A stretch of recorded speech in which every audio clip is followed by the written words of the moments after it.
Good morning. Morning. So I was asked to share a little bit about Jesus the peacemaker in 10 minutes or less. That kind of poses a dilemma because I'm not sure how you encapsulate the whole of Jesus' story in 10 minutes, because that's the lens through which I believe one must understand Jesus' mission and ministry and example and life. It is to me the Jesus way. Now, I grew up in a church community that often emphasized that the peace of which Jesus spoke and in which he acted was about personal transformation, much more for one's own sake than for the sake of the world. It was the me and Jesus view that emphasized personal sins with a call toward personal righteousness. You know, the have you been saved variety, with an ultimate bottom line of getting right with God so you don't go to hell. And that is where many who claim the name of Jesus are coming from.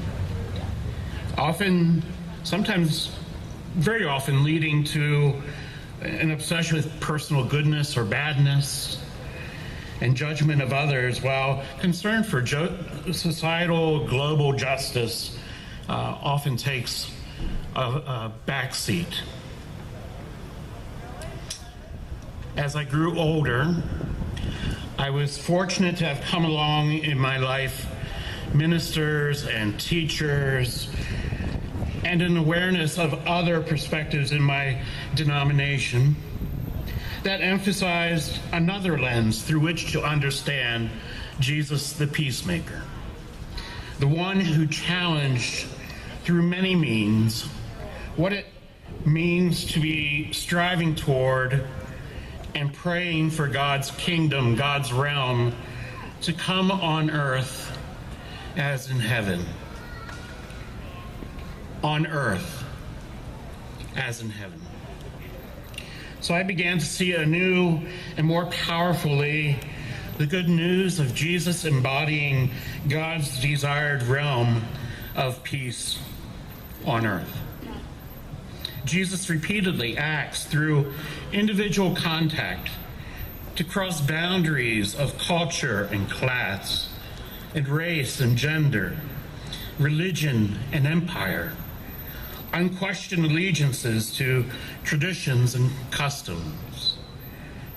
Jesus repeatedly acts to restore those who have been labeled other, the outsider, the marginalized, the maligned, the down and out, to restore and integrate everyone into society. Jesus, by parable and example, challenge those who have been the up and in, the privileged and the self-righteous, to get on board and understand that the first will be last and the last will be first, and shock of all shocks, a little child shall lead them. As I grew, I learned the historical and socio-political context in which, for me, as a Christian, to make the historic affirmation, Jesus is Lord, was much more than about my personal allegiance. It was to say that if Jesus is Lord, then in the context of Jesus' time, the Roman Empire, Caesar, couldn't be Lord. To say Jesus and Lord in my own time and place draws me into a bolder understanding that neither Madison nor Washington, D.C., nor Wall Street, nor Madison Avenue, nor corporate greed, nor exploitation, none of that can be Lord. And to get back to the more personal, my own strong drives toward instant gratification, cheap goods that cost others so much, my own self-righteousness and self-certainty, my complicity, complacency, and silence in the face of injustice, these and a whole slew of other personal gaps toward others and my world, well, I need to remember not to allow those things to be Lord of my life. These are in need of healing and redemption beyond my own ability if I'm to be faithful to the one who I know as Jesus, the peacemaker. Now, I want to be clear that there is a certain universal truth about Jesus as peacemaker, that peacemaker that transcends the bounds of Christianity and calls upon people of goodwill, regardless of faith and beyond faith. It is the truth that none of us is the center of the universe. And as a result, we share, each of us, in a fragile existence here and now. A fragile existence that connects us to this earth, to one another beyond constructs of race and boundaries and borders and ideologies.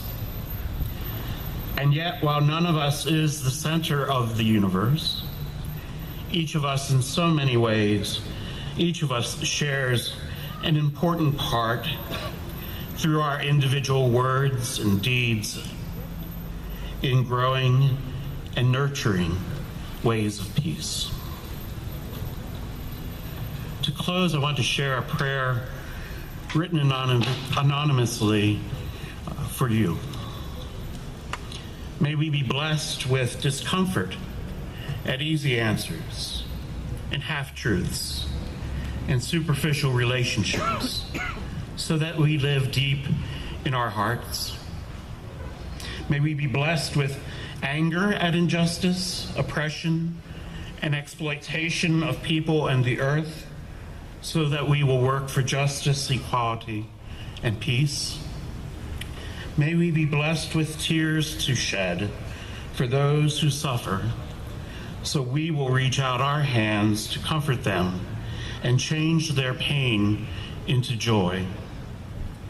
May we be blessed with the foolishness to think that we can make a difference in the world, so that we will do things which others say cannot be done.